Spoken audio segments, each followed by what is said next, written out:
evening, everyone. We're going to get started now.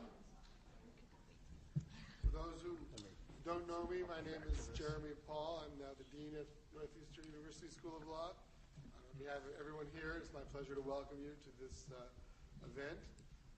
The title of the event is What Now?, which I think reflects a lot of how we're all feeling after last week. But, of course, this event is not about that, but about an equally important topic, which is the question of school assignment and school quality in the Boston public schools. I'd like to thank the Program on Human Rights in the Global Economy, affectionately known as FERGI, for sponsoring this event, Kevin Murray for putting it all together, and all of our panelists and our moderator for being here. When I lived in Connecticut, where I was for 23 years, there was a professor at Yale Law School, who will go nameless, who, when schools were canceled as a result of snow, decided that he was the resident expert and went on the public radio to talk about the terrible choices that the school officials had made in canceling classes too easily. And in about the space of the next 10 minutes after he had gotten quiet, 15 people who actually knew something about schools called in and explained that everything he said was wrong, that the buses didn't work the way he thought that they did, and his immediate diagnosis from afar was inaccurate. So I'm not going to make that mistake and think that I can tell you anything about the school situation in Boston that our panelists won't tell you, since they're the experts. I will say, though, that I do think there's a great connection between this topic and the Program on Human Rights in the Global Economy, because in a certain way, everything went wrong in the United States with respect to school quality when San Antonio versus Rodriguez was decided. And the Supreme Court, in its wisdom, concluded that education was not a fundamental right under our Constitution, and therefore it was perfectly okay for the state of Texas to so unequally fund the public schools as to make it extremely imperative that one live in a relatively wealthy district. Justice Marshall wrote a great dissent in that case, explaining that if you believed in free speech and thought that was a fundamental right, it didn't really make any sense to say that you believe in free speech, but you don't believe in protection for education. But, of course, he lost the vote, and we've been chasing down that topic ever since. I know Massachusetts has had its own issues. In Connecticut, where I was from, our school was very proud to be the home school for the litigation that led to the Sheff versus O'Neill decision. One of my colleagues in Connecticut, John Britton, was the lead attorney for the plaintiffs in that case, and it led to a landmark decision, although not necessarily to as much reform as many of us were hoping to see. So I'm looking forward to hearing about the Massachusetts experience. And without further ado, I'm going to introduce Kevin Murray, who will say a little bit more about tonight's panel. And so thank you all very much for being here.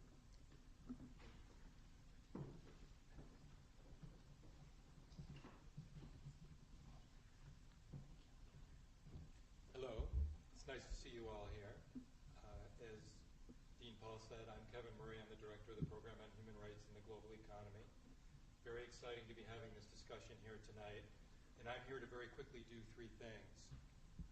One is to welcome you all and thank everybody who made this possible, including the dean and people from the law school who dealt with the food issues and a lot of other things during sort of at the last moment in a time when things were not working exactly as they generally work around here. So I really have to thank everybody for their efforts. And also Mariah McGill and Khadijah and Boop, who are the two other staff people in Fergie who are here with us tonight. Thank you. I also want to say just briefly a little bit about Fergie. Fergie is a human rights center here at the law school, a human rights program. And there are two things that make it stand out. One is that it's at Northeastern. And being a Northeastern School of Law is a special place for a human rights program to be because of the special interest that the faculty and the students have here in the human rights topics that we're dealing with. The second thing that makes it stand out is that among the human rights centers at law schools in the United States, we believe we're the only ones that has an explicit focus on economic, social, and cultural rights, one of which is the right to education, which leads us to the conversation we're going to have tonight. And the third thing I want to do tonight is just quickly introduce the Northeastern faculty member who's graciously consented to be our moderator tonight. Peter Enrich has a long history of work with the state government in Massachusetts on education issues. He's a well-known expert in financing issues related to public education and a professor here at the law school. And so we're very happy to have him here tonight. He knows many of the panelists and many of the issues that we're dealing with very well. So, Peter, I'm happy to hand it over to you. Thank you very much, Kevin. I think I'm going to at least set the precedent of speaking from the table here, although our speakers are certainly welcome if you'd prefer to use the podium to do that. But I'm hoping this is going to be a little more of a conversation as we move along, and so I'm going to try and model that by sitting here. Thank you very much for coming. Welcome. I hope this is going to be an interesting and productive discussion. I think I should start by saying that, contrary to what Kevin says, there's some issues in education that I know a fair amount about, but the school assignment issues in Boston are one that I suspect certainly everyone else on the panel knows far more than I, and I suspect many of you in the audience do as well. And I think my function is going to be to try and ensure that we can have a rich and interesting conversation about the topic. I'm going to say a few words about the game plan. We do have 4 speakers who I think bring 4 really important and distinct perspectives to the issue. We're going to ask each of them. I'm going to start by just saying a few words by way of stage setting and background about the situation that we're going to be addressing. Then we'll give each of the speakers about 10 minutes or so to address a couple of core questions. And then I think we're going to probably immediately after that open it up to comments and questions from the audience. I know there are many people here who have a long-standing interest in this issue and can bring additional insight. So hopefully at that point we can open it up into a general conversation, including you as well as our 4 panelists. My sense is that in the room there are many people who have lived this issue intimately for a good number of years and know its ins and outs very well. There are also some who are approaching this as a relatively new issue. So just let me say a few words by way of stage setting and then introduce the speakers and we'll proceed. The focus for tonight's discussion is the recent decision by the Boston School Committee to adopt a new method of student assignment, which governs assignments primarily for the elementary grades and to some extent for the middle school grades as well. And it's a successor to, over the last 40 years or so, school assignment issues in Boston have been profoundly influenced by the desegregation litigation, which was brought back in the 1970s and which led to a finding that the Boston public schools were unconstitutionally segregated and that required a remedy in the form of reassignment of students throughout the system to break down the racial barriers that had characterized the system. And over the years since those decisions, there have been a couple of different assignment systems that have been designed with a very substantial eye toward addressing the issues of desegregation, the most recent one being a system that essentially divided the city into 3 very large attendance zones and then gave some preference to students who wanted to attend schools that were within walking distance, but to a large extent ensure that students were moved around quite a bit in those very large attendance zones. There's now been about a year-long process, I think, to try and year plus to develop a new alternative plan that could address a range of needs, among them to give parents more choices to have their children in schools closer to their residences. And that process has been managed by an advisory committee that one of our panelists served as a member on, which brought in, held hearings around the city, heard all sorts of evidence from experts and from parents, listened to a wide variety of plans, and finally proposed a plan that was adopted by the school committee last month.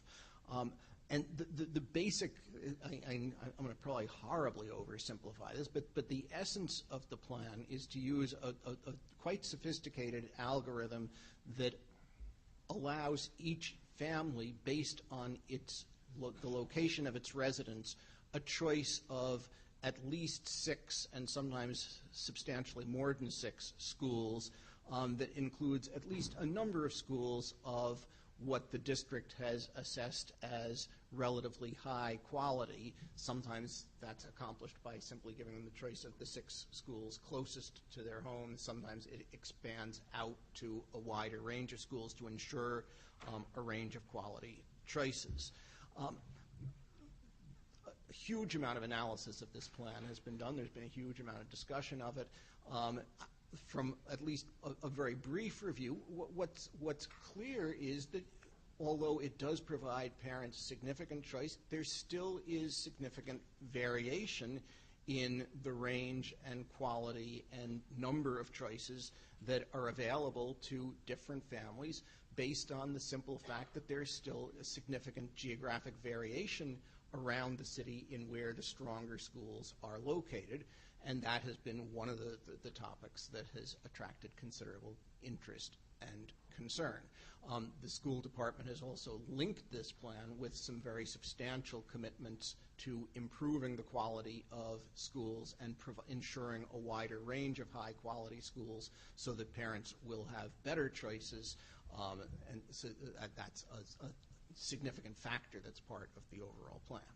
So that's the very quick, simplified overview for those of you who are relatively new to this, and I'm sure the panelists will clarify places in which I have oversimplified or distorted. So let me now introduce the 4 panelists, and I'm going to introduce them in the order in which we're going to invite them to make their initial statements. So first, immediately to my left, is Robert Gittens. Bob was one of the members of that external advisory committee on school assignment that I spoke of. He also, his day job, he's Northeastern University's vice president for public affairs, a position he's held since 2003. His resume is an extraordinary one. Among many other things, he is a former member of the Boston School Committee. He has served the Commonwealth as Secretary of the Executive Office for Health and Human Services. He was Commissioner of the Department of Youth Services. He was First Assistant District Attorney for Suffolk County, and the list could go on at some length. Probably the most important thing on his resume is that he is an alumnus both of Northeastern University undergraduate and an alumnus of this law school, and we're always delighted to have him come back. To his left is Carlton Jones. Carlton is serving as the Boston Public Schools lead staff person on the student assignment plan. He also serves as the Boston Public Schools Executive Director for Capital and Facilities Management. He recently returned to the Boston Public Schools after spending 3 years as the Chief Operating Officer for the Providence Public Schools. Before his sojourn in Providence, he served in the Boston Public School system for some, I guess, a decade or so in roles in managing capital and strategic planning for the school system. To my extreme right is Megan Wolf. Megan is the co-founder of Quality Education for Every Student, which is an organization of Boston Public School parents of Boston Public School students. She's a former high school teacher, and she's a resident of Jamaica Plain, where she is the mother of 2 students who are currently in the Boston Public Schools. Finally, to my immediate right is Liz Sullivan. Liz is the director of Human Right to Education program at the National Economic and Social Rights Initiative, an organization that focuses on a wide range of social and cultural rights issues. Her work has been to carry out research projects to document human rights violations in U.S. public schools around the country, and to provide trainings to parents, youth, and organizers about how to incorporate human rights standards and strategies into their advocacy. Liz has a BA from Brown and a master's in public policy from the Kennedy School, and I hope I won't embarrass her by thanking her for coming here straight back from her honeymoon. So I'm going to ask the four speakers to each speak in the order that I just introduced them. We asked them in their initial remarks to focus on two questions. First, what must the Boston Public Schools keep in mind as it implements the home-based assignment system so that the new system increases equity and access to quality education for children across Boston? And as if that weren't enough, second, how do we change the conversation in Boston from one about who gets into what school to how we ensure quality schools for all of Boston's children? So with that, Bob, let me turn it over to you. Thank you, Peter. I'm very happy to be here. It's very happy to see so many of you. I see the folks from Northeastern, from the law school, and folks who have been involved in this dialogue for well over a year, if not much longer. And I think it's encouraging that we have so many folks here who have followed this process closely for more than a year. I know there are others who have been involved in this issue much longer than that. But it was a pretty intense process that the External Advisory Committee went to. And when I see people, including tonight, when I see people who have been involved in that process, the comment is, aren't you glad you're not going to all of those meetings 3 or 4 times a week? And part of my remarks are going to touch a little bit upon that because I want to talk about how I think that how important that is for the city. But as Peter was doing the introduction and going over some of the things in my past, it brought to mind that I've been around for quite a while.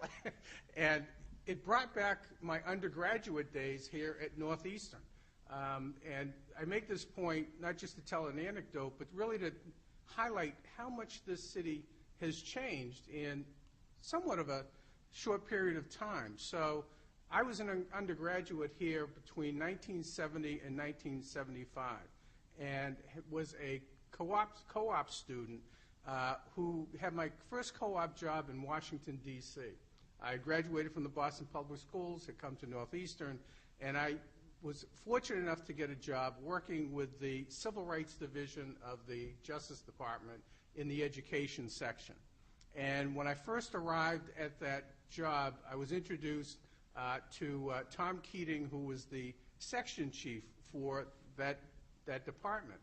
We were chatting, and at one point I said, when are you going to do something about Boston?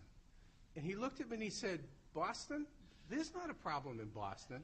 You have you have the racial imbalance law in Boston. Well, one of the things that I did as an undergraduate student is I kept that co-op job, so I kept going back up until 1975.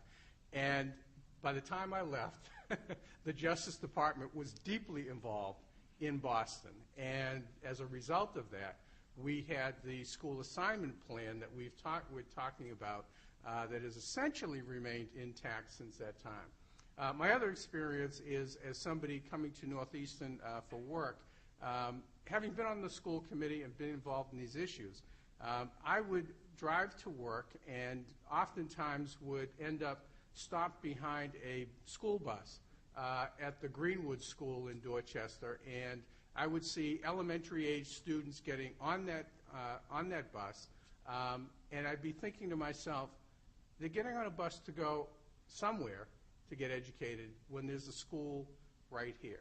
There was something about that image that just said, we can do better than this. And so the opportunity to serve on the External Advisory Committee was one that I was very receptive to. And I think we started a dialogue across this city. And I've tried to think about whether I can think of a comparable example of a large city undertaking that type of ongoing discussion on an important issue that had so much interaction between the community, between an advisory committee and policymakers. And I can't think of one, and I think that's something we need to take a lesson from, because I honestly think this is a dialogue that needs to continue, because even if the Supreme Court doesn't see education as a constitutional right, we all know how important it is to our survival as a democracy and for the functioning of our economy. And so the External Advisory Committee, in looking at school assignment, we were asked to take a look at and make recommendations on changes and improvements to the school assignment plan. And integral to that was the question of how we align a new system with enhancing students' opportunity to access quality schools. We understood from the outset that Boston has made significant progress in improving school performance, but we still have far too many schools that are not quality schools. And we also recognize that, unfortunately, many of those schools are located in certain neighborhoods. And so we did a lot of work with a lot of input from folks looking at how we can make sure that students across the city had access to greater opportunities for quality. And thanks to all the folks who were in many of those meetings and discussions, helped shape how we looked at that. And for those who were involved, I don't want to get too much into the weeds, but we had a graduate student from MIT who came forward with a proposal of how we could redesign it to get away from a zone-based system to one that, as Peter mentioned, has an algorithm that is what we call home-based. It's centered in a student's home, and it looks at a variety of options that are close to that student's home that allows the family to select from top quality schools, schools that are not yet top quality, and those that are underperforming. And so that was, thanks to that input and a lot of feedback, that was what's known as the home-based A plan that was recommended by the EAC and adopted by the school committee. And so we really focused a lot on the issue of quality. And if we look at quality, it was very interesting to see the feedback that we got from so many people. Now we had, I don't know, I've heard various numbers, 70 to 100 meetings in the community. We had over 5,000 participants. We did surveys.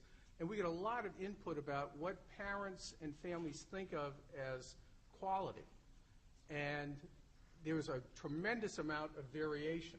And so in looking at that question of quality, one of the things that we recommended was, well, we said we can't parse this out because we don't have a way of quantifying a lot of that data at the present time.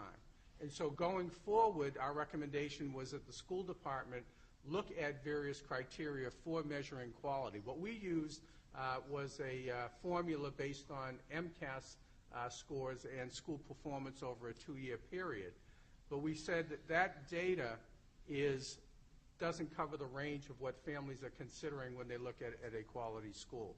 So one of the things going forward is to look at how families measure quality, what they consider in selecting a quality school.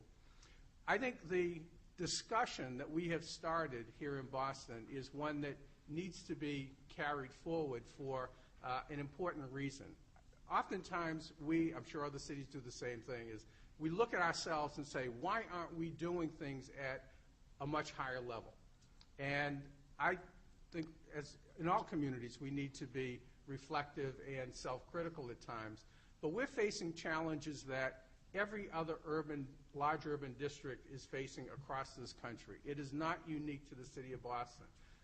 And by many measures, Boston actually outperforms most other large cities.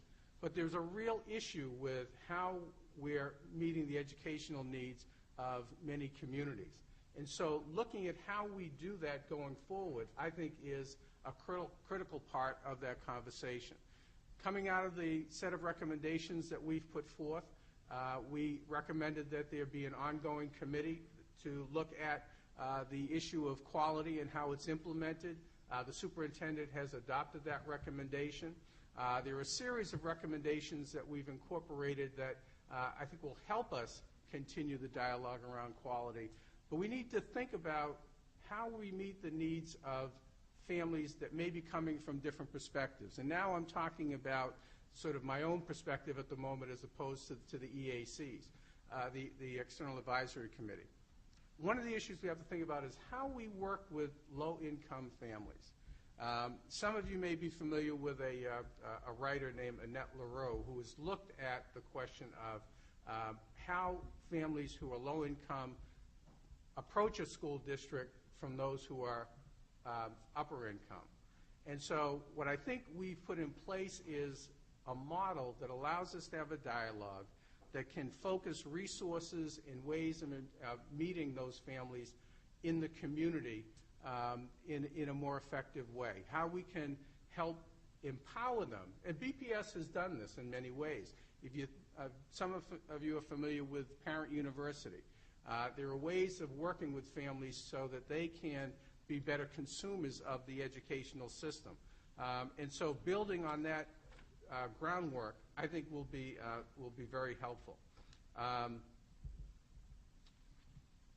I believe that getting families more engaged in your local school is very important, but others have pointed out, correct me if I'm wrong, Kim Janey, who's here, may have been the one to point this out.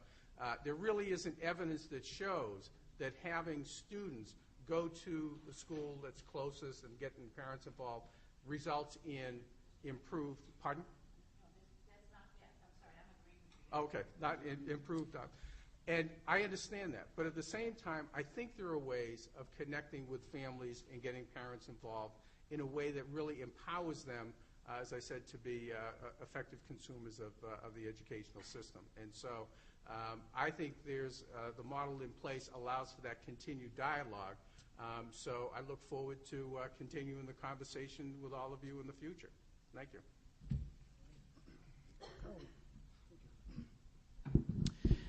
Thanks, Bob. So good evening, everyone. I'm Carlton Jones again, and I am not the superintendent. She was originally invited to be on this panel. Unfortunately, she wasn't able to be here tonight, so I do not in any stretch of the imagination stand in for her, but I hope I can at least present perspective on this subject, since I've been involved in it in many ways for quite a while, actually. I just want to point out that not only am I sitting beside an esteemed former member of the school committee and also a tirelessly serving member of the External Advisory Committee, but we also have another one, Ms. Helen Dahir, who's sitting here in the beautiful red jacket over there. She was the co-chair of the External Advisory Committee and also a former school committee. And I say this in the best possible way. Helen and I go way back, because we go back to the 1994 effort. I'm sorry, 2004. Holy cow. Sorry, not that far back. The 2004, thank you for the correction. It does, actually. The 2004, I'll tell you why I said 19 in a second. The 2004 effort to improve student assignment in Boston. I actually started at City Hall in 92 is what kind of threw me a little bit. But in City Hall, I was working on capital projects, came to the school department in 98 to work on school projects. And it was in 2001 when then Superintendent Payzant and then Chief Operating Officer Michael Contentious came to a couple of us and said, we have to do something about our student assignment system. What we're doing now is just not working. In his words, it's just flat crazy. It's crazy that we are sending kids all over town in search of something that they may or may not be getting at that point when they get there. And what do I mean by that? As Bob mentioned, the Sarah Greenwood example, which I think is really powerful, that happens all over the city, all over town. And I used, when we were doing our community meetings, I used two examples of many examples. But one example I used was one from two children. One child who lives in Hyde Park near a school called the Roosevelt, literally very close, I won't say exactly where it is, but very close to the Roosevelt school, and travels over 8 miles to go to South Boston to another school. I'm not going to name the other school. I'm not talking about the other school, but goes to another school in South Boston. That school is in terms of performance, as one measure of quality, performs way less or much lower in performance than that school that person lives near, but yet is traveling 8 miles one way. So this happens to and fro daily. There is another child who lives in South Boston who lives near that other school and travels, guess where? To the Roosevelt. And so these kids are crossing each other in the night. Now, I'm not going to speak to the quality of either school, really. I'm just going to say that something's wrong with that equation, because think of all the schools that they're passing along the way. And do they really, truly need to go 8 miles in order to find the quality education that their parents presumably are looking for? We think not. And then Dr. Payzant was saying this is absolutely insane.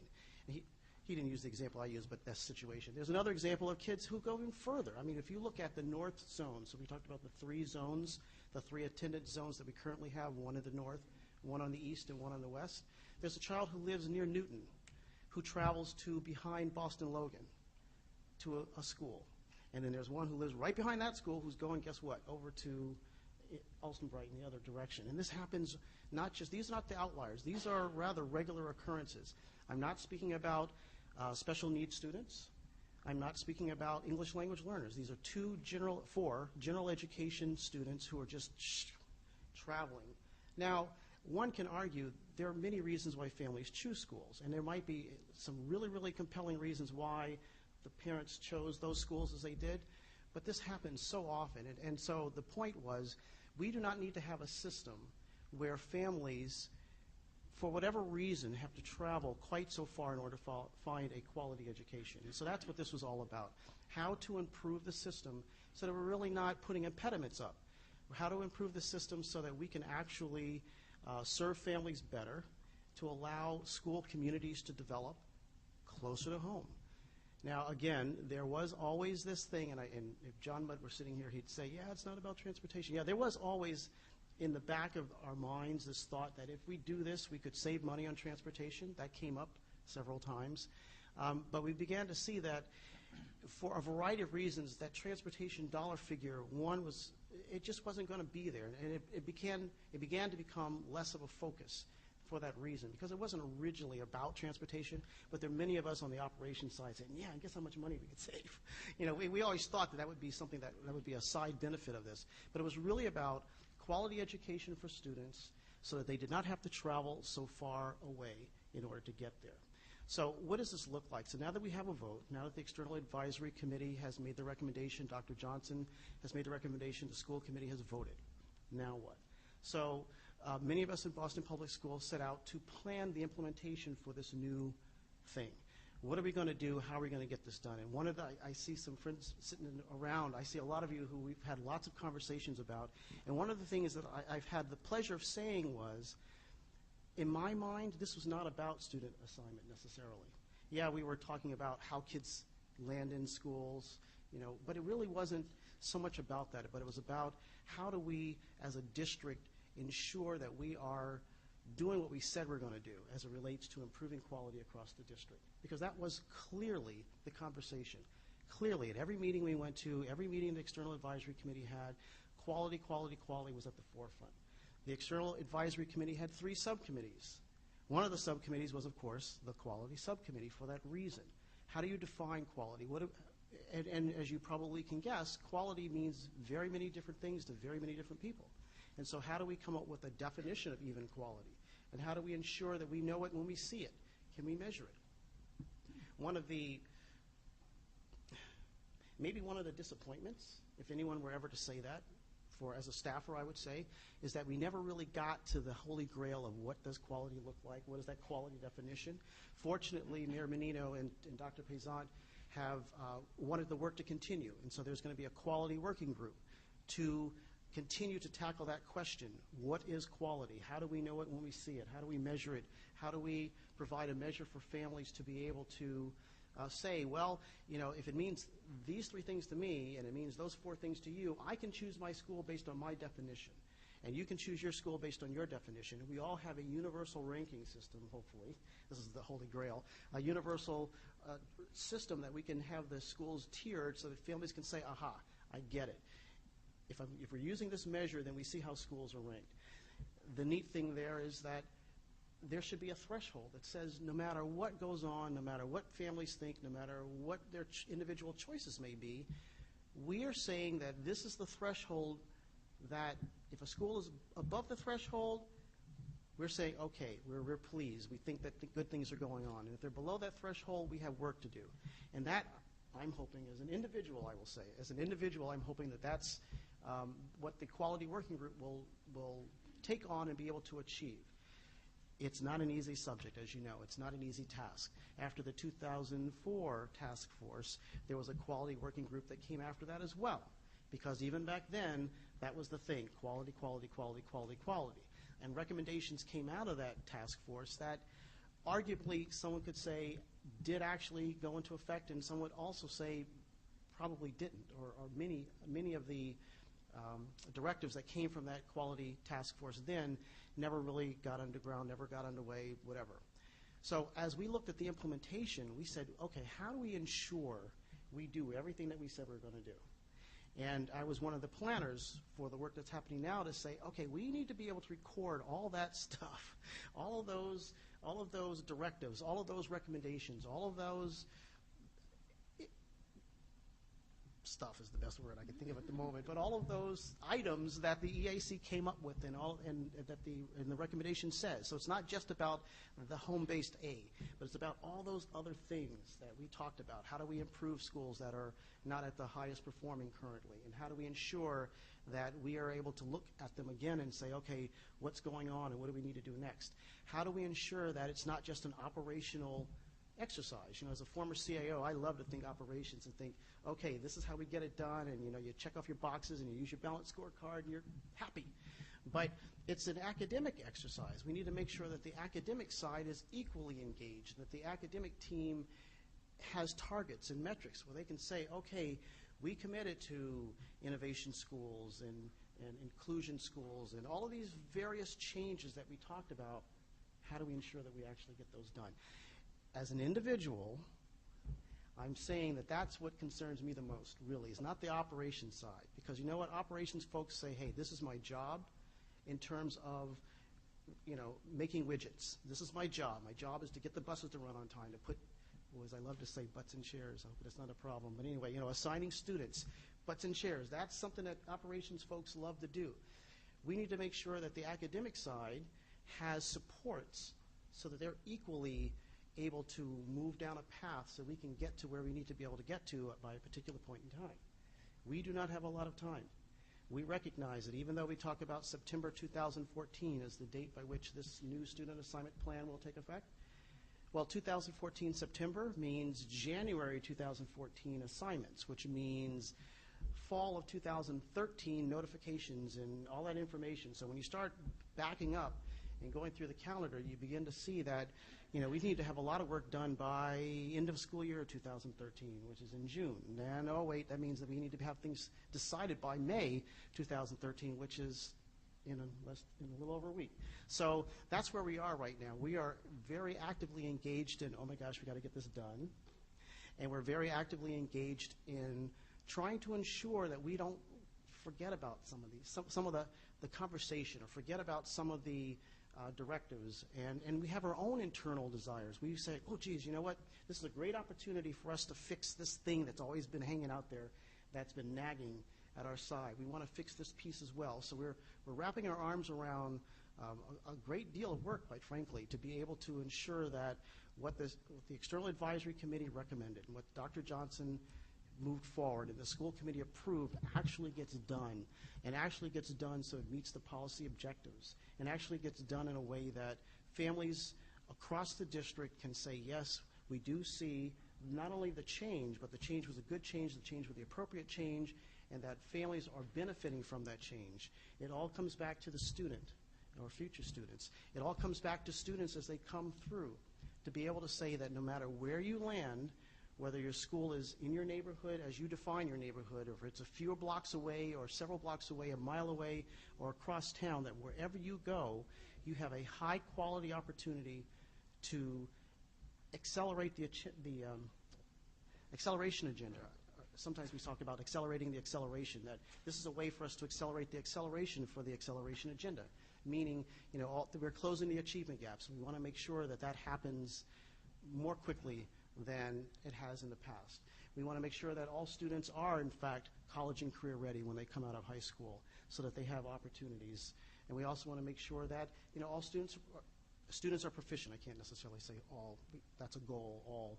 But certainly, students are meeting their performance and proficiency standards as they should. So that's, I think, as a staffer, not as the superintendent, but as a staffer, I think we get it. We actually feel it. We're saying, okay, here's the opportunity to get this work. I will tell you, as Mr. O'Neill comes in, so I won't tell you. All right, so I would have told you, had he not walked in, this is the chairman of the school committee, I would tell you, I would tell you that there's some staffers internally who are saying, man, this is a whole lot of work, and holy cow, and how are we going to get this done, and geez, we don't have any extra resources, and wow, wow, wow, wow, wow. And some of us are saying, yeah, you know what, but guess what? Got her, get her done. This is the work that's in front of us now. This becomes your new work, and we need to work together to figure out how we're going to get it done. But the answer is not, let's go back and ask for, some long laundry list of needs to be able to get this work done. Sure, we might have a short laundry list because we hope that there are others out in the community who wish to support us in this effort. We feel that, when it comes to communicating what's going on, that we might find, some opportunities to be able to leverage some of our business partners to be able to put the word out and to share what's happening. Also to share the great things that are happening. This is not the school district of 2004 or 2001 or 94. Boston Public Schools has improved dramatically over time. I think most would agree that is in fact correct. In many cases, we need to spread the word and share that great information. We also know that there's a lot of work to be done, and so that's where we're rolling up our sleeves, we're diving in, and I have not heard one person yet say they can't do it, so that's a good thing. And I've been at 90% of the meetings, the internal meetings, I will say. So I've yet to hear someone say we cannot get it done. I've heard folks say it's going to be hard, or we're not sure yet what this means. We might need some clarification in some areas, but the good news is that implementation has begun. I had a comment about what that end state might look like later on, which I might reserve for later on, but we're progressing. We're moving. Megan. Good evening. So I first want to say thank you to Northeastern for hosting the panel and for inviting me to be on it. I'm far more used to being on the other side of the podium, and I'm far more used to my 2 minutes in question time than I am to a full 10 minutes. So you'll forgive me if I'm a little nervous or stumble over my words. But as Peter said at the beginning, I'm a parent in the Boston Public Schools. I have a 7th grader and a 10th grader who've been in the system since they were 4 years old. So I come to this as a parent. I also come to it as an educator. I taught high school in an alternative program with Boston at Action for Boston Community Development, where I worked with students who had either dropped out of the system or been on the verge of dropping out. And I also come to this as an activist, and that's been my role, I think, over the last year during the assignment process, but prior to that also in my children's schools and around some of our broader issues in the city around bilingual education, around funding, and like I said, over the last year, and actually prior to that around assignment, because my children were in one of the only citywide schools in the system, and so we've been fighting to keep that citywide status for a long time. So assignment has been on my agenda for a long time. And I come as a member of QUEST, Quality Education for Every Student. And QUEST is a group that's made up of parents who have children in over 30 schools in the city. We come from many different areas in the city, and we were really born last summer out of the assignment system. A lot of us found ourselves in meetings around assignment, found ourselves then at events of our kids and expressing concern about the agenda that was on the table, set down by the mayor to move to an assignment system that was closer to home. We were concerned about some of the issues in the process, and we were concerned about that potential result because we worried that a new closer-to-home model was potentially going to have terrible effects on equity in our city around education. So we've spent 8 months and for a very long time meeting every single week, in a secret location, not to be revealed, talking about these issues, talking a lot about assignment, and talking about quality, which really, to be honest, when we first met, we acknowledged that quality was the issue, and assignment was way down our list of issues as parents in the Boston Public Schools. And we wish that our time, our energy, and the energy of others in the city was spent on quality as opposed to school assignment. But that's where we were. So we're excited to be here tonight talking about this issue of quality and where we're going and as we're moving ahead. I want to lay down a couple of little caveats. One is that although we've talked a lot about quality and a lot of this thinking comes out of Quest discussions and has been informed by knowledge shared with us by lots of other groups and people, many of whom are in the room tonight, we don't have an official position on what we think needs to happen rate quality. So I'm going to lay out some ideas, and it's stuff we've talked about, but don't hold us to it. And the other caveat I want to say is that underlying all our understanding about schools is an understanding that we see as parents how much is asked of our schools, our teachers, our principals, all the educators in the city. We see that we ask them to educate our students academically, to attend to their social and emotional needs, their love of art and music, their love of exercise, and we see that that's a lot to demand of schools. And we know that schools have great effect on those issues and on academic success.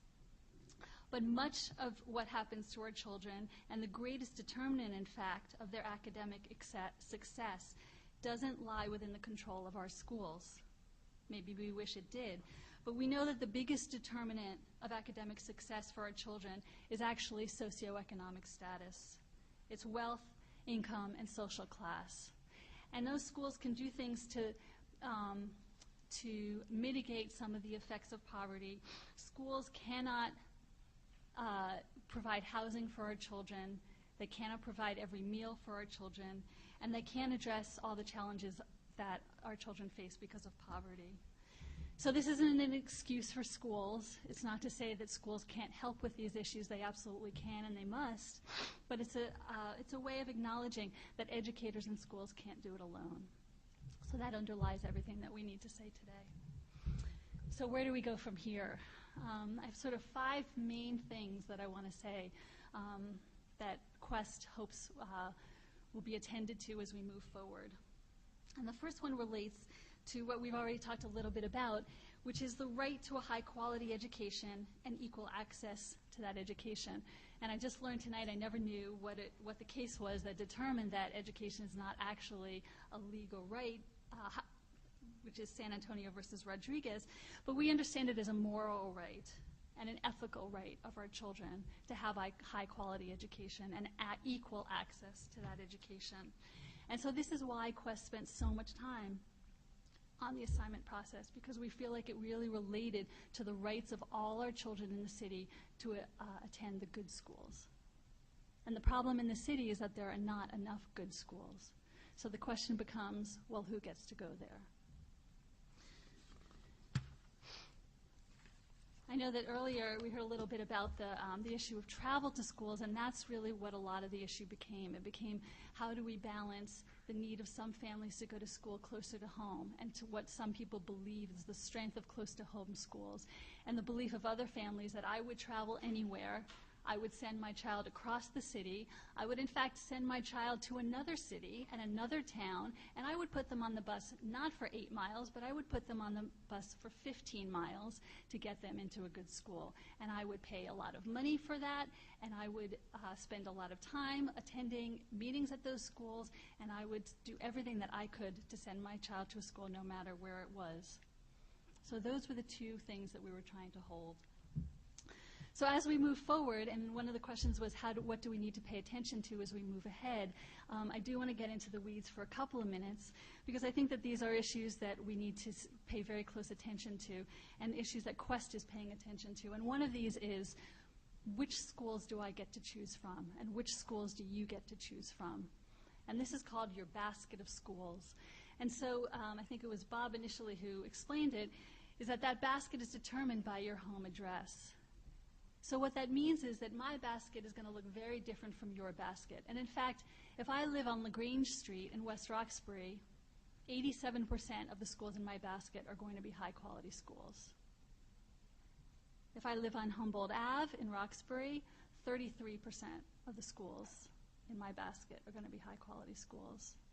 And that's a major issue. And that's an issue that has not been properly addressed either by the EAC or by the school committee yet. We believe that it's still on the table. On the night of the vote, it was put on the table by John Barros, one of the school committee members, and we hope that that'll be attended to, because I don't see how we can go forward and say that we have an equitable school system if that's the way that the baskets exist. The other issue that needs to be attended to is the quality metric that's used.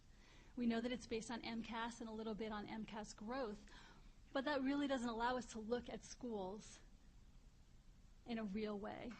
It allows us to look at one measure of success of a school. And in fact, that measure is really highly correlated to socioeconomic status. So what does it really tell us about what's going on in the classrooms of our children? It doesn't tell us about the day-to-day instruction. It doesn't tell us about how our children's other needs besides math and English are being attended to. So we really have to watch. It's on the agenda to have the quality metric change, but that is absolutely critical, and we have to come up with a robust metric in order to really understand what's going on in our schools. The other thing that we really need to look at is the way that families are educated about the new process. For those of you who've been in family engagement centers, we've had mixed experience over the years. I feel like we have to acknowledge, I think, that there's been some improvement, but I know that when I signed my children up for schools, there were things that were going on there that I really wish weren't going on. And the way that we teach our families about the new system, the way that we guide our families to schools, the literature that we use to teach them about it, all have to be really carefully attended to. And finally, as we're looking at the plan and its implementation, we need to do really careful analysis along the way.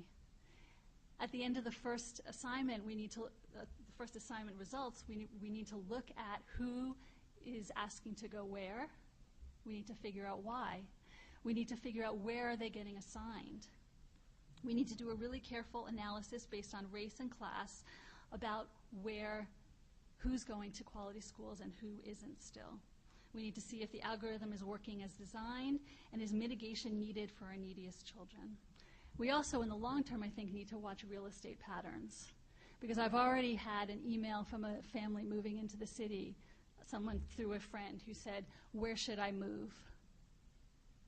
That's a very hard question to answer, I have to say, because the question becomes who's going to move where, and what's that going to do to access for other people and access to that neighborhood, and what's going to happen to real estate prices in those neighborhoods that have high-quality schools.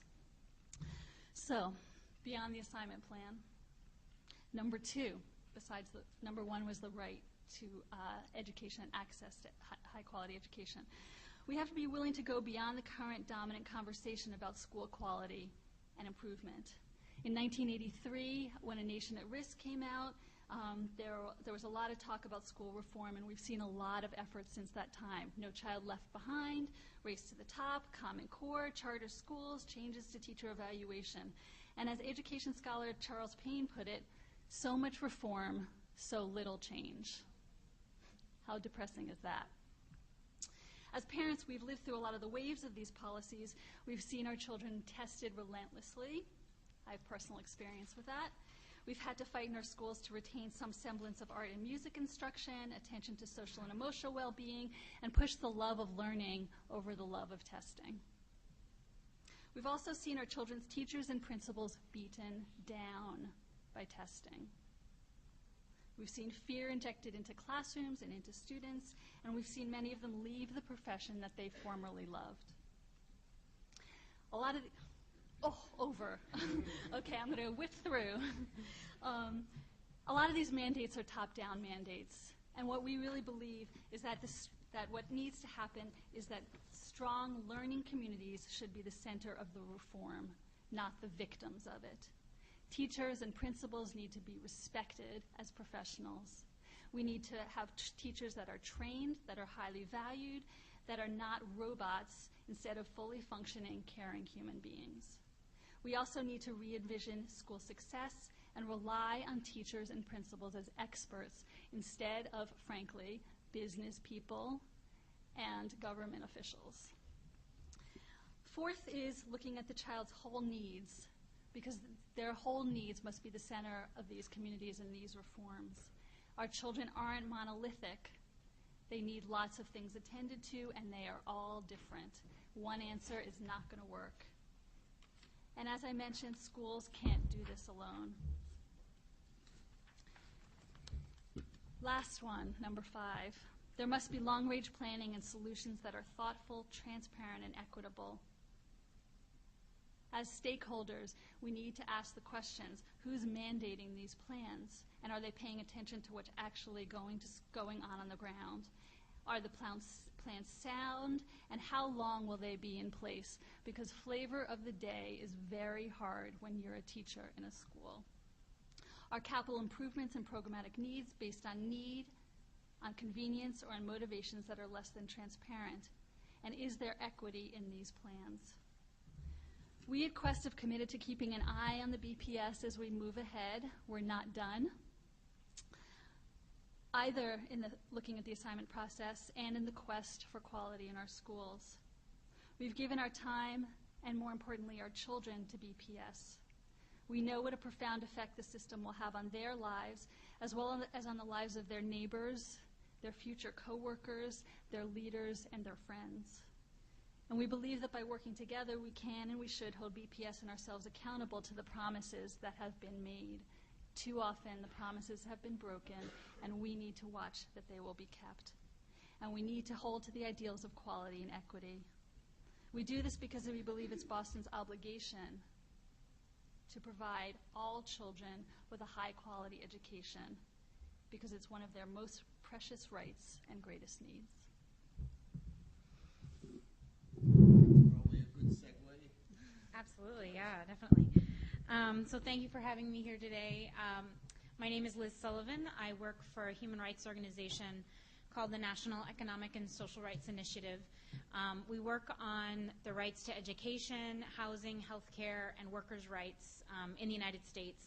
I work on the education program, and we work with different local parent, youth, and teacher organizations in different communities around the country that are fighting for their human right to a quality education and to be treated with dignity in our school systems.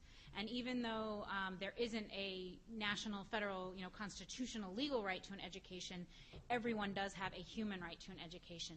And in our work, we work with communities to identify in their community what does it mean to them to have their human right to education realized. And then we also look to international documents like the Universal Declaration of Human Rights and the Convention on the Rights of the Child, which really came from communities all over the world talking about what does it mean to us to have real quality education for our children. And so we look to the standards and the principles that are in those documents as well to hold our local communities and our local school systems to a higher standard for the quality of education they provide.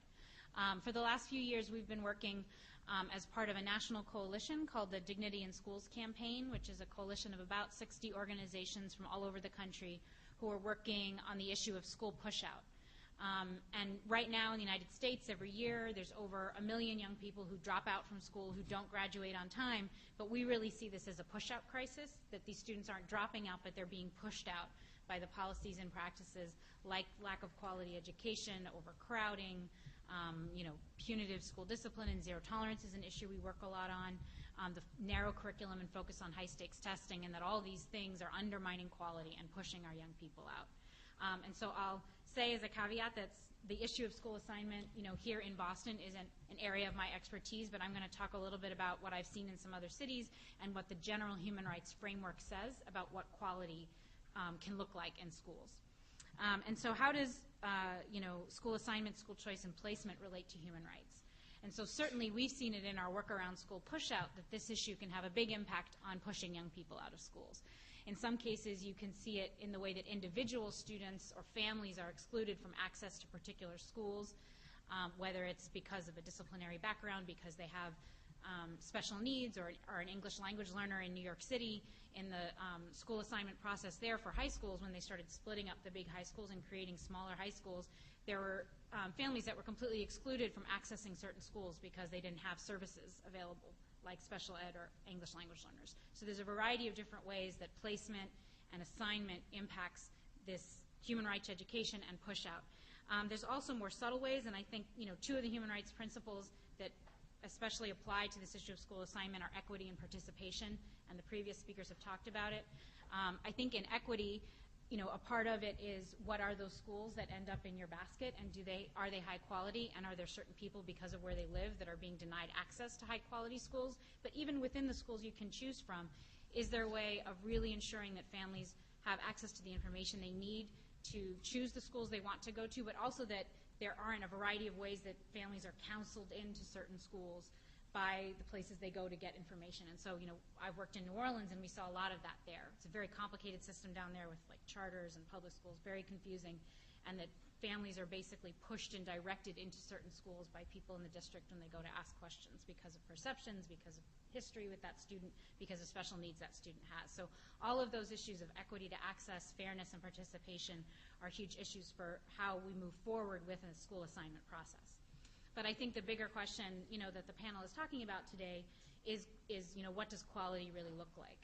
And a school assignment process, like other panelists have mentioned, becomes about people competing to get into a small number of high-quality schools. But instead, how do we change the conversation to how do we make every school high quality so that people can go to quality schools right in their neighborhood? And for the human rights framework and the standards that we look to in the work we do, I want to share 6 key human rights principles that come from the international framework, the Universal Declaration of Human Rights and the Convention on the Rights of the Child. But they also really reflect when we go to communities and work for years with student and parent groups that are our partners, these are the things that students and parents want for their schools. So yes, they're in these international documents, but it's also what people know they want to make high-quality schools. So the first principle is the individual right of every child to an education that adapts to meet their needs. And so what does that look like? It's about learning style. It's about what kind of either special education or language or other needs a student has. It also is about the community they come from and the history of that community and how to connect education to the real world that young people are living in. And so when you're looking in Boston at a home-based school assignment system that's about having students closer to home, it's a real opportunity to look at what does a quality education that's about adapting to the needs and the experiences of students in different communities to make it a quality education for them and their families and their history and their perspective and how they want to see education work.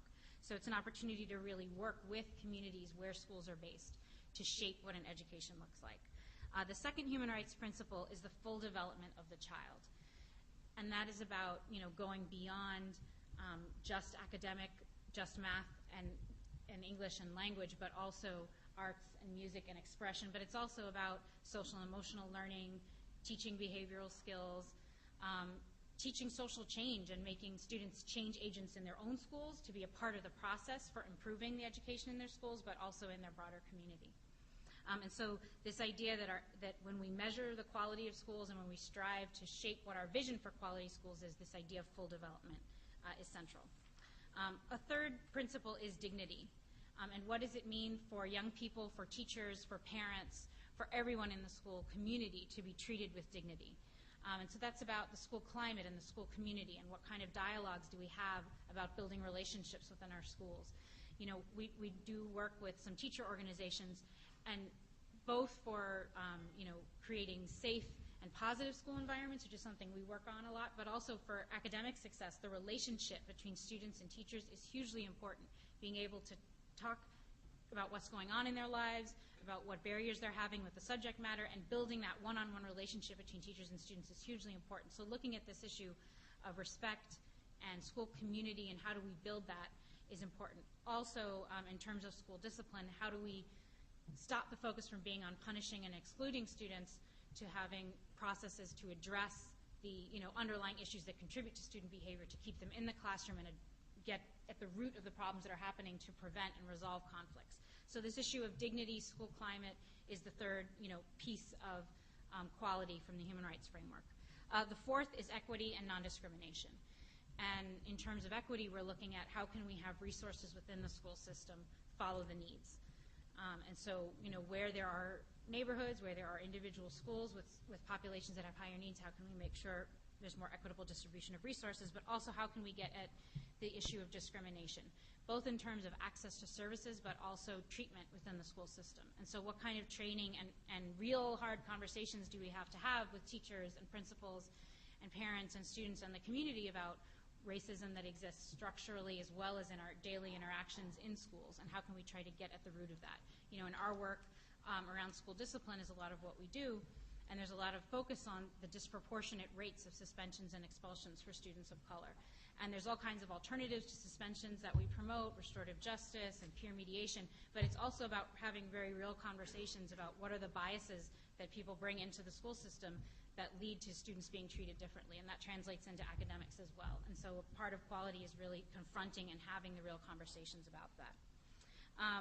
The fifth principle is participation and the rights of parents as well as students to have a voice in shaping the education they receive in their schools as well as the decision-making system-wide. And we heard a lot about how there was parent participation in the school assignment process, and we'd want to see that same kind of participation in conversations about quality that happen district-wide, but also at the local level in each individual school, and setting up the plan for how do we achieve equality in this school.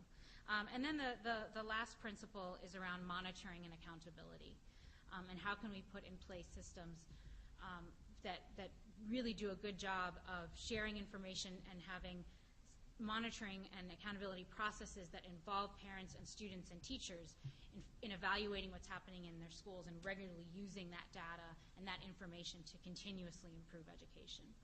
And so those are kind of the principles and standards that we draw from the human rights framework that help shape what, you know, quality could look like, and it has to be adapted for every city. It has to be adapted for every individual school and community to meet the needs of the people in that community. But that's one kind of framework that folks in Boston could take a look at. Thanks very much. So what we'd like to do at this point, I know each of the panelists has a great deal more that they'd be interested in saying, responding to one another's comments, but I think the first thing we'd like to do is bring in some of the other voices that are in the room. And so what we'd like to do is open up the floor for comments or questions. And our plan is to take several questions, maybe 3 or 4 comments and questions, and then turn back to the panel to respond to those and to things that they heard from one another. Hopefully we'll have time to do a few rounds of that. That partly depends on your cooperation. And I would ask you, I know this is an issue that is very close to many of your thinking and you have a lot that you'd like to share with us.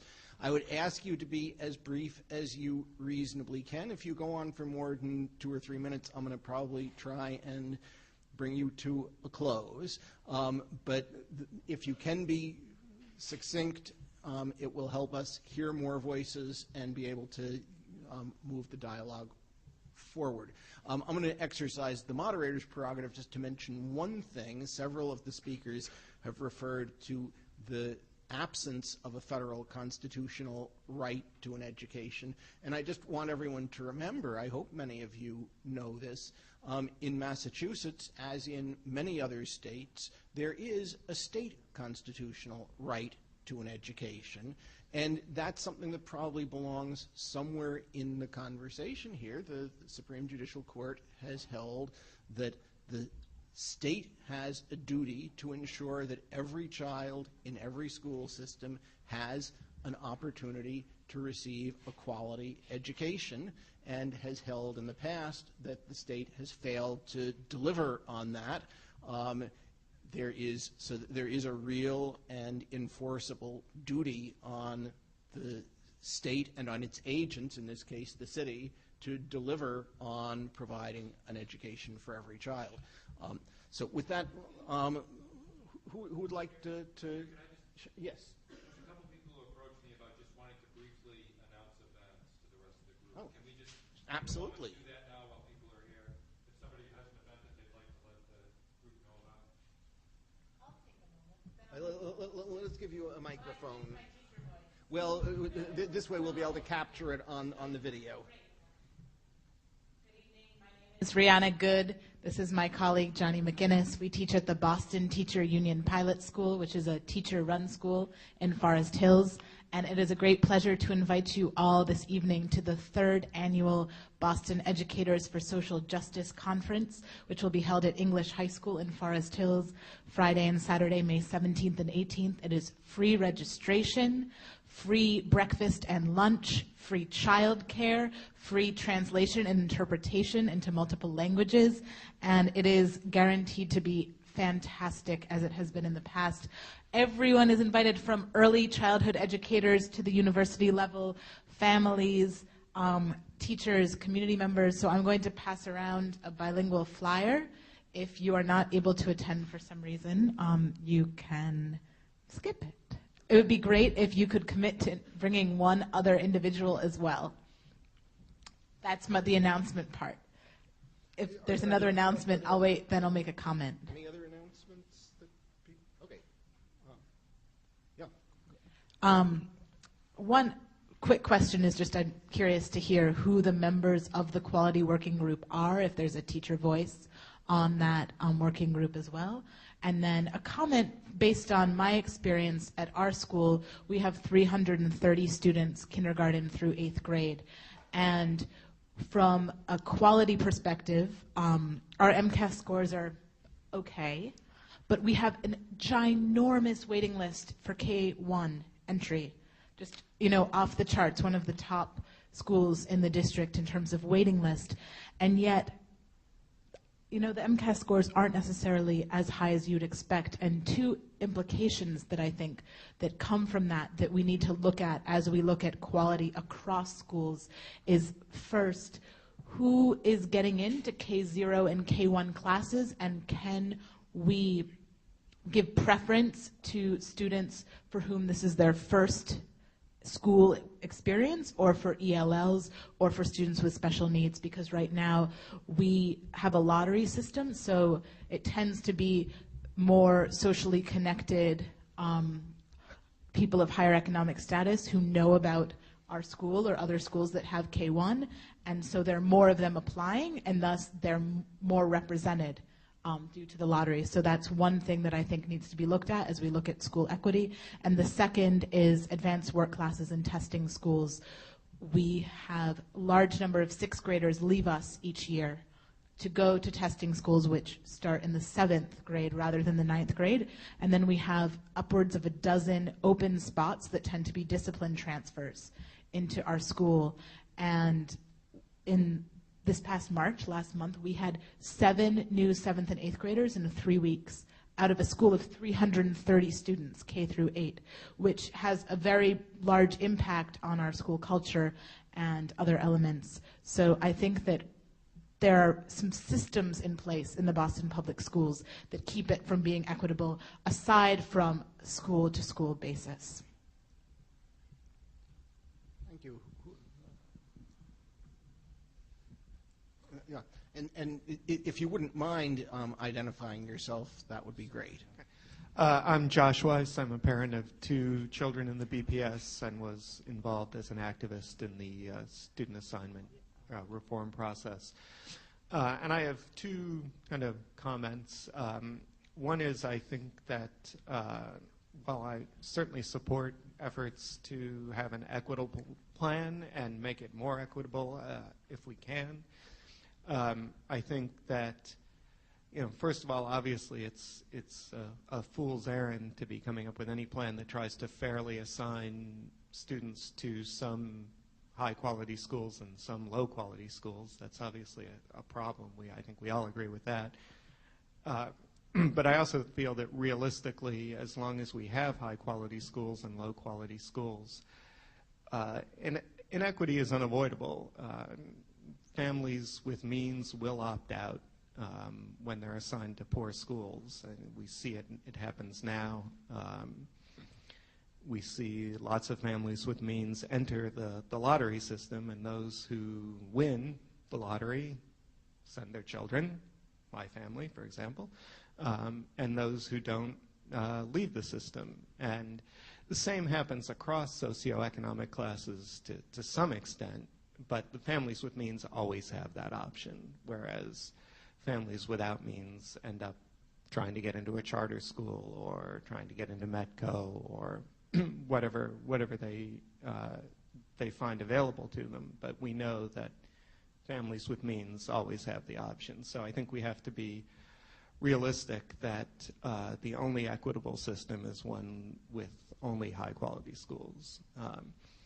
My other comment is something I think maybe Megan alluded to this in her comments, which is that our current measure of quality, I think everyone would agree, is insufficient. But one specific way it's insufficient is even using MCAS as a measure of academic progress or academic success, we know that our schools have very different makeups. And when you try to compare a school with, say, 40% of children who receive free and reduced price lunch to a school where 96% of students receive free or reduced price lunch, I think that's probably about the range we see in BPS. We're not really measuring what the school is doing. We're largely measuring a combination of which students are walking in the door and what the school is doing. I think that's the reality, and I'm curious to know if anyone knows of any effort to balance that measurement and really measure kind of what the school, how well the school is succeeding in academics, rather than largely measuring the students. I mean, if you look at my older daughter's school is Boston Latin, and I think you can predict pretty reliably what their MCAS scores are going to look like. I mean, they admit their students based largely on standardized test success, and unless they're doing something really terrible to those students, they will continue to be successful in testing. So that's obviously not an example that's part of the assignment process, but we see the same thing in other schools. So thank you. Yeah, how about over here?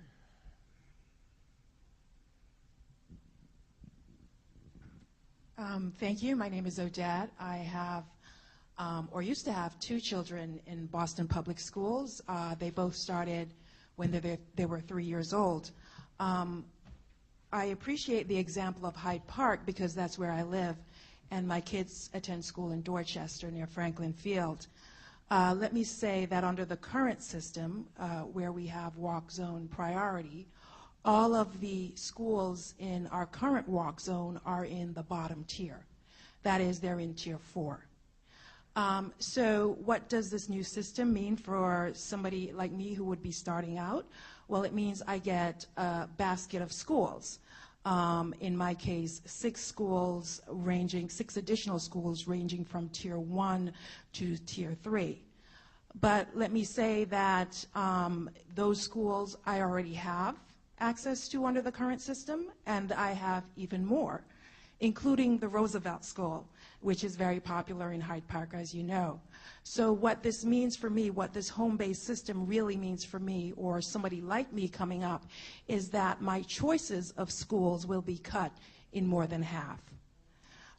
So I want to focus on that because I believe that the burden of this system that you're creating is focusing on a lot of the low-income students in neighborhoods like mine. Certainly not my kids, because they have access, like I think the gentleman say, if it's not working for me, I have choices. But other kids do not. And I'm really concerned about these kids, low-income kids in South Boston, in Mattapan, in Dorchester, because especially in Mattapan and Dorchester area, those were the kids who also felt the brunt of the school closings that you had 2 or 3 years ago.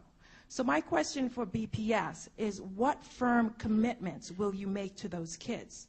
I would have liked to have seen a plan that would have put those kids, low-income kids who don't have access to quality schools in their neighborhood, who have all tier 4 schools, give them priority at tier 1 schools. So you didn't do that. So what plan are you creating? What firm commitments? Are you putting more paralegals or paraprofessionals in those classrooms, in those communities? What else are you, we're talking about creating plans to improve quality. I want to move beyond plans and to move into commitments for those kids who bear the brunt of the changes in this system. I'm going to suggest that at this point we invite the panelists to respond to some of the comments and questions. And at the risk of putting you on the hot seat, I'm sort of inclined to start with you, Carl. Okay. So first of all, been on the hot seat before, and thank you for your questions. I think it was a great question. So throughout this process, there was a lot of information that was not made public, which we wish we could have made public, but in order to do so, we would have to be able to make sure that we could honor our commitment. And there are several steps that have to take place in order for that to actually happen. There are documents that are in development, so don't start quarrying. What's the word? FOIA-ing it, right? But there are documents that are in development where specific interventions at specific schools are in the works. You talked about the schools in Hyde Park, and I'm not going to name them by name, but I know which ones you're speaking of. And so, it says this is what we're going to do at school A. This is what we would do at school B. This is what needs to happen at school C. And it's not a one-size-fits-all approach, fortunately. It's a very deliberate, high-support, high-touch intervention at each one of the schools. I will name one school, since it's a Tier 4 school, which is the lowest. It's actually a Level 4 school, I should say. It's the Mattahunt School. It's a Level 4 school. And so we know that at that school, certain things need to happen in order for it to turn around. The good news is we've seen lots of success at other turnaround schools around the city. And so we need to replicate that successful menu of services and interventions in order to do that. So there's a deliberate effort to say at the high support schools, we're going to take what worked at our turnaround schools and do just that. Now, a lot of times that's funding that's required. Sometimes that has to do with leadership. Sometimes that has to do with the teaching staff and other interventions. And so all of those are on the table. And so as time wears on, we will begin to say once the school community has been brought into the conversation. Once other changes have been made, we can say specifically this is what's going to happen at school, A, B, C, D, and E. And the whole goal of doing that is to address what you talked about in areas where families don't have the best choices or maybe not the same choices. You mentioned that 33%, 87% disparity. We want to be able to close that gap as well so that families don't feel like they only have a 33% shot at getting into a tier whatever school. So there are interventions in the works. We were not able to come out with them just yet because there's work that has to be done in order to ensure it's happening and that we can honor the commitments. But yes, there's a tremendous amount of recognition that what you just described does need to be addressed, and there are folks who are working on doing that. Can I also ask you to respond specifically Sure. to the question of the composition of the quality working group? Unfortunately, I'm not able to do that. I do a lot of things at BPS, but that's not one of them. Okay. So being involved with the quality working group has not been my task. I don't know if, Bob, you have any information on that? And there may be more current information others from the audience could join in, but I think the formation, it's still in formation. The chairs have been named, Hardin Coleman, who was co-chair of the EAC, and Meg Campbell from the school committee. I believe are the two co-chairs who have been named. And I think in terms of other members, it's still in formation. And Bob, do you want to share any other responses? Yeah, I just wanted to pick up on what Carlton was talking about and on what some of the other folks have mentioned as well. Because as the EAC did its work, we got a lot of very important information from folks. One of the things that we knew from folks across the city is many folks said they didn't know the schools in their communities. And so part of what this system is designed to do is to make the school selection process a bit more predictable. That was one of our objectives. And we have seen, and I'm not suggesting this is a panacea, but we have seen instances where families have gotten to know a school, a headmaster, liked what they're seeing, and as we also know, quality means many different things to different people. And so folks have seen something they like in a school and have gotten engaged and then brought their friends and others to that particular school. So I think having a system that is more predictable in that way and gets more engagement at the school and community level I think can have an important beneficiary effect. I mean, one of the things that we often see is, when we talk about families not choosing schools and having options, one of the things I think about are the number of families that very early on make a decision that METCO is their option and not going to consider the Boston Public Schools. How do we get those families at least connected with schools in their community to know what that option is? Because they're telling us that they are not familiar with those schools at the present time. So I think as this system unfolds, there will be more local engagement with families and schools. Megan, do you want to respond to any of this? Sure. So I guess a couple of questions that came up. Josh's question about keeping all families, and if John Connolly were here, I know he would echo that. That's been a major concern of his, and I think, from the beginning of the process, Quest asked the question, why are we doing this anyway?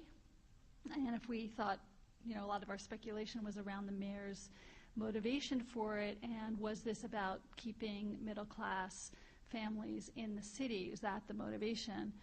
At first it was about transportation costs, and then that was kind of debunked, but we never really got a clear answer on that question. So it's not uncomplicated, but I would say that our first obligation is to families who are here in the city and who are going to our schools. I think that worrying about keeping all families in, to me, is not like our primary worry. Yes, it would be great, but the families are going to leave anyway. Families leave Brookline Public Schools to go to private schools. Families with choices often leave for other reasons other than the one choice. We're very lucky in that we have some choice. Some families who live in suburbs have said to me, wow, we just have to go to our neighborhood school, but that school is not good for my child because my child is really interested in X. Or my child needs a lot of structure, and this school is a much looser school. So I think that we do see some benefits in Boston that aren't seen in some other towns. And it's problematic to me, the idea that we would be interested in providing pure predictability for families based on their ability to buy a good school, i.e. buy a house in a neighborhood with a good school. That seems just inherently wrong. So I personally am not as worried about that as I know some others are. I also want to acknowledge the question that Odette asked about the 3 zones. And I want to acknowledge that this was a very hard process for Quest. And I think we faced criticism at a point about the fact that we were advocating some change from the system when that change would mean a shrinking of choices for families. And it was a really difficult question. I think partially we felt like change was going to happen. And we had a lot of worry about change becoming shrinking into smaller and smaller zones. In fact, starting out worrying about a pure neighborhood school model. So I think that at some point we felt like there was going to be a change and we needed to advocate for change in the best way possible. And we still feel like that advocacy is happening. But really the bottom line is, like, until all our schools are of a certain quality, we're not all going to have our children in quality schools. So I think the system is, the new assignment system does not work the way it is now, and it unfortunately gives some families less choices of quality, and I think that needs to change. I think the only thing I would just add to that, I think the first question brought up was also about sort of, even once you're placed in a school, what are all the other ways that students continue to get shifted or move in between schools that just furthers the inequity? So whether it's access to the testing schools or discipline transfers and other issues that just, looking at the school assignment system, but then also what are all the ways that children are then shuffled in between schools and what impact does that have? But yeah, I agree. I think the bigger question is ultimately, how do we make it so that there are just more quality public schools for everyone to go to? Peter, can I just add to that a little bit? Because I think, and the 2 points that just made, I don't disagree with those points at all, but I think this is where we need to sort of figure out how we continue this dialogue, because the issues we talked about, particularly when you start to look at where it connects with class issues, it's not unique to Boston. I mean, I don't want it to sound like if they just fixed it, we would be fine. This is a hard issue that I don't think anybody else has figured out yet around the country. So how do we have this conversation and come up with solutions that might work? How do we get schools to a quality level for all students? This is going to take a lot of work that all of us need to be part of. Before I open it back up to the audience, let me just pose one question that, as I think about this, sort of puzzles me as somebody who's watched the history here. The origins of the assignment issue are in the desegregation suit. And we're coming out of an era where there has been serious focus on integrating the Boston public school system.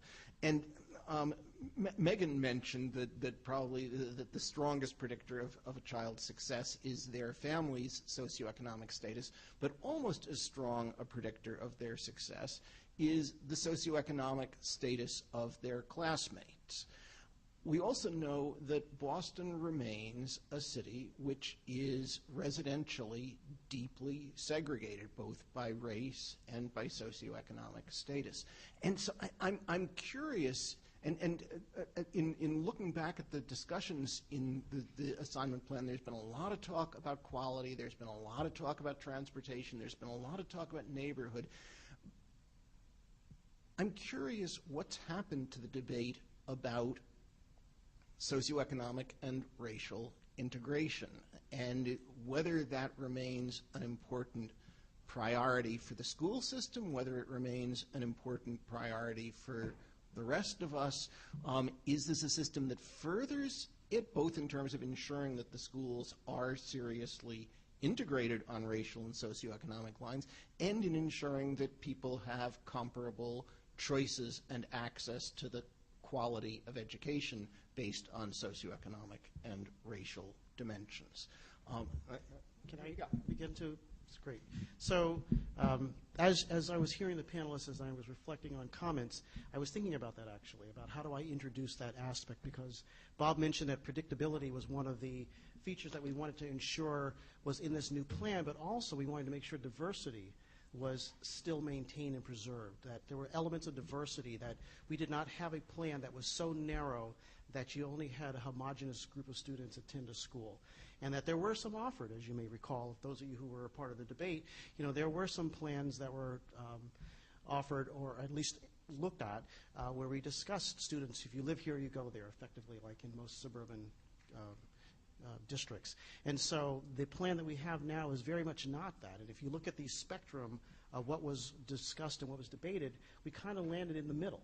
That instead of having a citywide, you go anywhere in a school district, or if you live here, you go there, two opposite ends of the spectrum, we're really kind of in the middle with this home-based plan, that you do have an opportunity to attend school closer to home, but not close to home or next door, so that you do have a wider range of students who would attend your basket of schools. And one thing we also noticed, and I see Mr. Dresden sitting back there, and I was debating whether or not I was going to mention this or not, because I don't want to misquote your statistic. So you're going to have to help me out if I say this. Sure you don't. There, yeah, I bet you would. All right, so, you know, he talked about, and we knew this was going on, that the system that we currently have now most negatively impacts black and brown students in this assignment pattern, that we're sending kids to schools that are of lower quality because of the wide range of choice. Now, I see heads shaking, so I'm going to turn to Mark. Mark, I need you to help me out on this, please. Now you're on the spot. That's okay. So would you please? Yeah. So I'm Mark Drayson. Thank you. And I'm the director of the Metropolitan Area Planning Council, which serves the communities in Greater Boston. I'm also a resident of Rosendale and the parent of 2 children in the public schools here, and a graduate of the schools also. we did a lot of statistical analysis throughout the process and tried to provide that, I hope, helpfully to the public and to the external advisory committee. What Carlton is referring to was the following analysis in our initial report, which I want to try and be very clear about, which is that children of color and low-income children tend to travel farther under the current assignment system and still end up very frequently at low-quality schools. That is not exactly the same as saying that the system disadvantages black and brown children or low-income children generally. It relates very specifically to just this point, which is that a lot of children of color and low-income children do tend to travel far under the current system and still end up at a low-quality school. If you look at the home-based A system, which was eventually adopted, and including the elimination of the walk zone, which I think was an important step that was taken by the school committee toward the end of the process, then what you see in broad strokes is a system which is likely to result in children attending school closer to their home with not much significant impact on the issue of racial segregation in the schools and not much significant impact on equitable access to a high-quality school. Now, folks can decide if that went in the right direction or not, but equitable access remains pretty close to the same. Impacts on integration or segregation of the schools remains pretty much the same, and you get a change in overall proximity. So that I think is something that we need to look at very carefully and ensure whether or not the implementation of the system is going to achieve those modeled results or, ideally, improve upon them by the various ways in which the system is tweaked or adopted. One question which Odette, I'm sorry, I refer to you by your first name because I don't remember your last name, but which Odette mentioned, which I think it's important to look at, is people look at the baskets of schools and say, well, they have less choice now than they had before, fewer schools that they're able to apply for. And I, as a parent, my wife and I searched the schools very, very aggressively, so we liked having the very big basket of choices. Not everybody does that. Not everybody has the capacity to do it.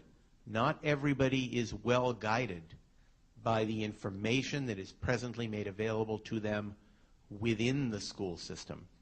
And so even that system with very large baskets does not necessarily result in equitable treatment for children who vary either because of race or because of socioeconomic status. Megan, I think, pointed out, and maybe others as well, I think correctly, that a very, very important question here is how information and advertising is going to be provided to parents now that they have a smaller basket of schools. Maybe you don't have 20, but you have 6 or 8 or whatever the exact number is.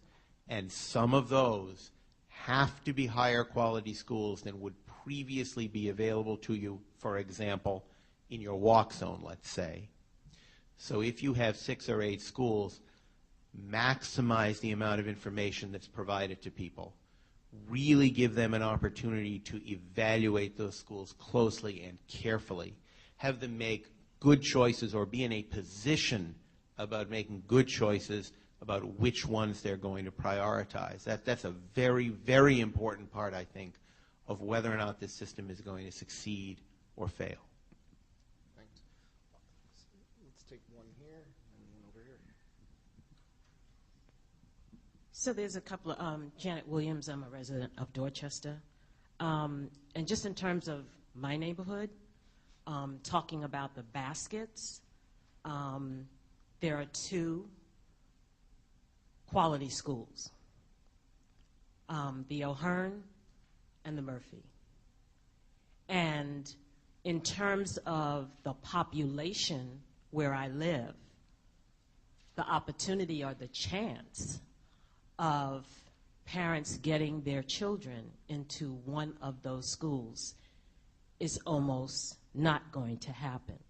And the reason why I say that is because the Ahern is a very small school. It might have 1 grade, maybe 2 grades of each, building on up. And then you have the Murphy, that is a K-8. So they build from kindergarten. So the chance of open seats in any of the grades, K-8, is very small. There might be 2 seats in a 2nd grade. There might be 3 seats in a 5th grade. But everyone is vying for those schools within that Dorchester area. So that's not going to happen. So the upside of that is the other schools that are available. And some of those schools are turnaround schools now. So my question is, for those schools that have been turnaround schools for 2 years, what is going to be the information that's going to be given to parents to let them know the status of those schools, if their children are going to have to go there? What is the status of their schools? And I do know one, just based on MCAS, and I know we're looking at lots of things, but they didn't meet their targets. Their 75% target for 2012. So, and this is after 2 years. So my question is, what are you doing when you talked about some decisions around the academic piece have to be made by May or June for the upcoming of this new school assignment? Is what are the plans that have been in place for those schools that have already been turnaround schools, and have they met their benchmarks, have they met their objectives for 2 years? And if they haven't, what has the district, or what is the district going to do to turn that around? Because for the families in Dorchester that can't get into the Ahern or can't get into the Murphy, then they have to access these other schools. So as a parent, what you're asking me is to sacrifice my child's education while you're fixing these schools. And I'm not saying that there haven't been some improvements, but when I look at data, it doesn't make me jump to the ceiling. And so I have to figure out, if I have choices, maybe I can get my child into parochial or the neighborhood charter school or Metco. But for many of the families that live in Dorchester, they don't have those choices, and they have to access the schools. And so you've got to give parents some kind of guarantees from year to year if you have a plan. So you're telling me that if my child is in 2nd grade, at the end of 2nd grade, my child's going to be reading on level, my child's going to be doing this, because I'm going to hold you accountable for that. And if that doesn't happen at the end of the year or whenever the schedule is you're going to say, then it's going to be a problem, because you promised me that that's what was going to happen. So that's the thing. Is in term, my question is, so what is the plans that you have in place already that are the interventions or whatever? Because again, you do have a difference in student learning, and so how do you meet those needs for those kids? So that's the one thing in terms of looking at neighborhoods and baskets and buckets, and I call it the bowl, is keeping certain families in the bowl, and as long as you keep them in the bowl and keep on stirring, we don't have to worry about that, because they're not getting out the bowl to go to that school across town because they're stuck here. It's fine if you want to keep them in the bowl, but the ingredients in that bowl have to be working. Okay, I'd love to get one more question on the table. Wait for a mic, and then give the panelists a chance to comment. So with all due respect to you being a lawyer, my understanding of what black parents wanted with desegregation, with filing, doing that legal route, was after like 300 years of trying to do it other ways. And it wasn't really about integration for the black community. My understanding, and I think about Ruth Babson, who was my mentor and friend, she said, Fran, we were devastated when Judge Garrity handed us the decision, because we really didn't think that sitting next to white folks was really going to, like that wasn't what we were about. What we were about was equal access to the resources, because we understood that our black children had the intellectual capacity that white kids did. But we lived in a city and a system that didn't believe that. And so I think that, I'm 53. I started this when I was 15. And I live with white privilege on a regular. and I try to understand structural inequality and racism, and I just think that it would have been much more powerful if the mayor had said, we want to eliminate structural inequality and racism. Let's have a year dialogue around that. So I'd like to ask Sister Liz, and congratulations, I noticed that you were beaming. Honeymoon, wonderful, welcome home. What experience have you had working with districts around institutional racism, systemic racism, and white privilege? Because, you know what, if I had cancer, and I've been waiting for 30 years for the doctors to diagnose it and treat the root cause of inequality. And I just also want to say, poor folks can offer a lot to fixing schools. I don't know anybody who can figure out how to orb in this fine city of ours with less resources than poor folk.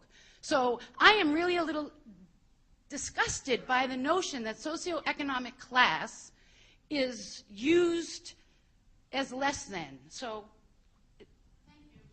thank you. So I am going to ask, why don't we start over on this side first and give the panelists what's probably going to be their last shot, because we did commit to ending by 8 o'clock. Sure. So I was just going to say, I don't think I or anyone has had good success having real conversations with any school district about how do we really address structural racism and inequality. I think that more of those conversations are starting to happen, and so in New York City, for example, not on everything in the school system, but a lot of my experience comes from working on school discipline more specifically. We're working with some people at the Department of Education and a couple organizations there and a few schools to really look at how is it impacting this issue of school discipline.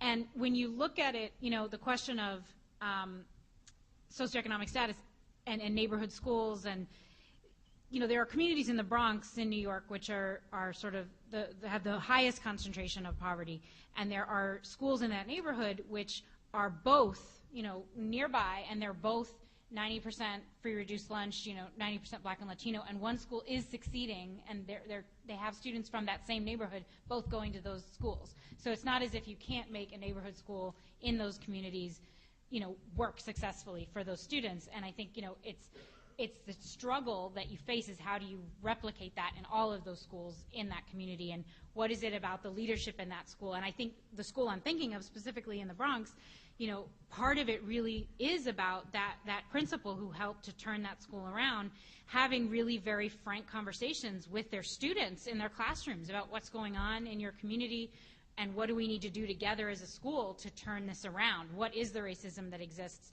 You know, why do you feel scared, and why is it dangerous for you to walk to school every day? And how does that impact your ability to sit in the classroom and learn? And how does a teacher who lives in the suburbs and, you know, grew up, you know, in Connecticut, and now all of a sudden with no experience is teaching you in this classroom in the Bronx?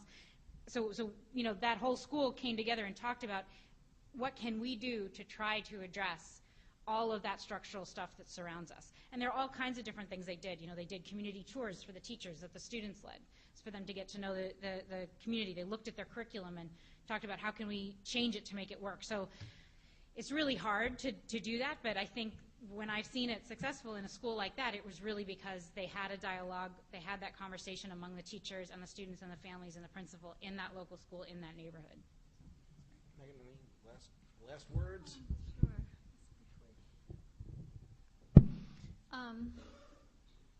So I hope I didn't imply at all that schools that are made up of students from lower socioeconomic status, that those parents, those families, those children have any less to give.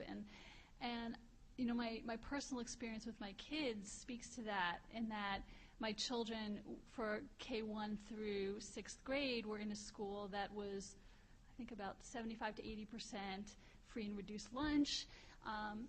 77, thank you, Fran knows, yeah. You know, it was about 10% Caucasian, I think. It was in a neighborhood that many people in Boston do not want to go to.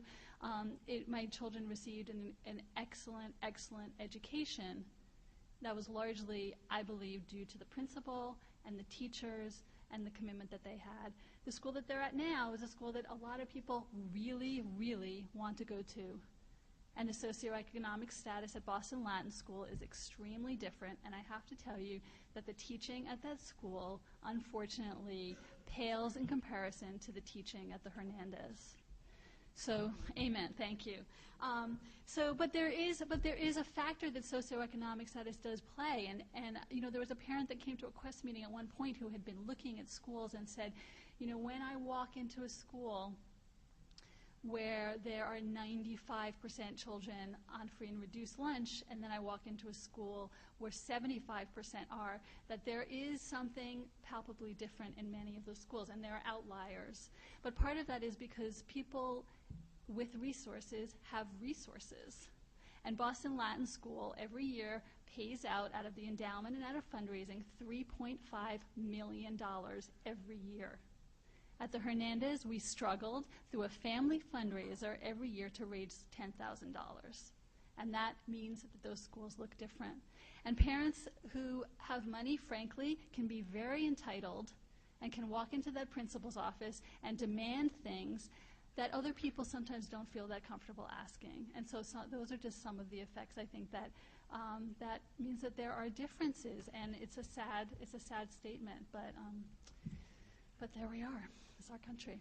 And I would just add one other thing, that even if other people walk into the office and demand those same things, they don't get the same reaction from the administrator when they make the demands. They don't know the same politicians and the same people with power. Yep. So, Carl. Thank you. So to follow on Megan's comments, she spoke about highly effective principals and highly effective teachers as one component to make a highly effective school. We have 3 highly effective principals, in my opinion, retired, sitting back here. And I'm not sure, Barbara, if you were a principal. Okay. So 4 highly effective former BPS members, 3 of whom were principals.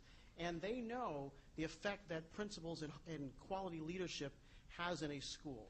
And so when we talk about interventions, those are also the kinds of interventions that need to take place, ensuring we have highly effective teachers and highly effective principals in the schools. We also need to make sure that we have a distribution of funds, that you talk about the inequities that funding can occur and in terms of what schools can provide. So the school committee a couple of years ago, or at least 2 years ago, adopted the weighted student funding formula, where we are now looking at students as they are and saying, based on your individual student needs, the funding that comes to you will be based on that need, so that we can build up a budget based on student need to try to break down some of the inequities. Instead of having a certain amount per student that's an average, and if you have special needs, you're suffering because you need more services, and students who don't have special needs, they're getting a gravy. That's now been changed to where we're looking at student by need, the weighted student funding formula. Additionally, when we talk about the bowl, in terms of the school, the collection of schools and the schools that students can apply to, yes, that has changed, but we've also lessened the competition for the schools, so that we've done studies to say that even though the zones have become more narrow or smaller, the number of kids who are applying to the schools in that same area is less. So your competition is actually less instead of competing across the entire district. So these measures do actually help. And the last thing is, when that bowl is there, if it's not the same bowl as across town, because of this process, we're now looking at all of the bowls, all of the baskets. We're looking at all of the schools and saying, what's going on? And there are folks who are out in the audience and around the city who are saying, yes, we want accountability. And I think that's one of the beauties of this process, that it says that, yep, we recognize that there are areas that need improvement, and now we're putting out data that shows it, matter-of-factly.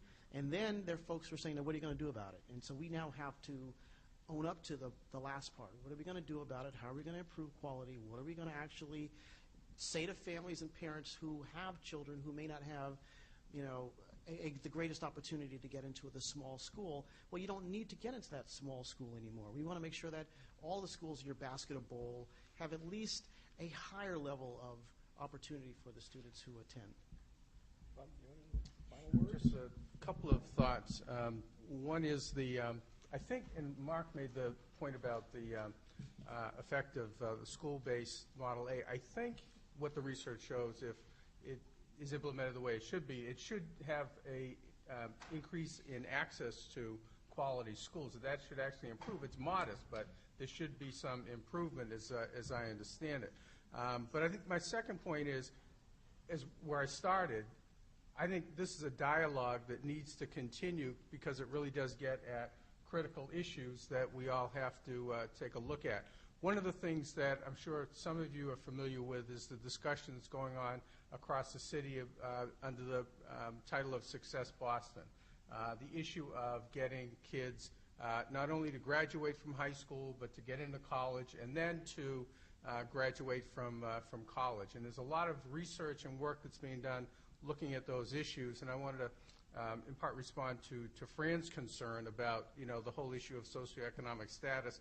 And it's not, and I think we have to be careful that it's not perceived as, in any way, thinking lesser of folks who don't have means or in any way alienating. It's really about empowering folks because, one of the things that when I talk about it in terms of working at a university, I said, you can go to some communities and everybody's on the same page. The parents, the kids, the teachers, everybody knows that they are preparing those kids to take the jobs that their parents have.